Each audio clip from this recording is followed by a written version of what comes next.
Just another quick video. I've been doing some quick videos on how to test your parts within your stator plate, just if you're having ignition problems and your bike's starting on a BSA Bantam. Some top tips I've got: when you're working on your own, it's really hard to check the spark on a spark plug. Kicking it over, holding the spark against the body, etc. You can just make yourself with a piece of HT lead, a 4mm bolt on the end of one side of an HT lead, a boot cap on the other, and then a clear bit of fuel line, and just cut that HT lead and put it about 1/8 of an inch apart, so that spark has to jump across. So you then just plug that into your existing spark plug boot on the HT lead, put that on the spark plug in the cylinder head, lay that over your saddle and kick it over, and you can really easily visually see if you're getting a spark. And you can do this at the side of the road when the bugger's broke down, to see if you're actually getting a spark or whether it's a fuel problem. So that's a really great bit of kit to have, and I take that everywhere, and I have used it.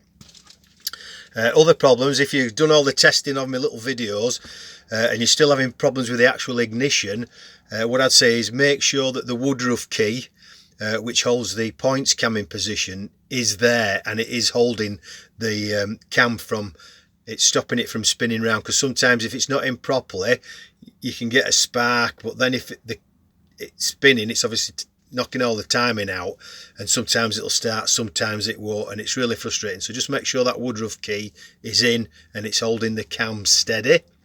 And also make sure that that bush behind the cam points, that is fixed and it's not damaged in any way. It's not spinning round, it's not come loose, and it hasn't been gouged or anything.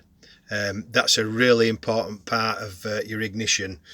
I don't truly understand why, but I do know if it's spinning or if it's badly damaged, it can affect that ignition. So that's another thing to look for. So hopefully testing all the bits and then just looking out for those key issues. If you want, you set your points. I set mine at 0.38mm and I get a great spark then. That's not in Old Imperial, but at 0.38mm for your points. And on my spark plug I aim for 0.44mm, 0.44 to 0.05, but I always stick with a smaller gap at 0.44, and everything, when I've got it there, seems to run really well. Hope this all helps, because it's a nightmare, isn't it, when you can't get your bike running. Thanks a lot, bye.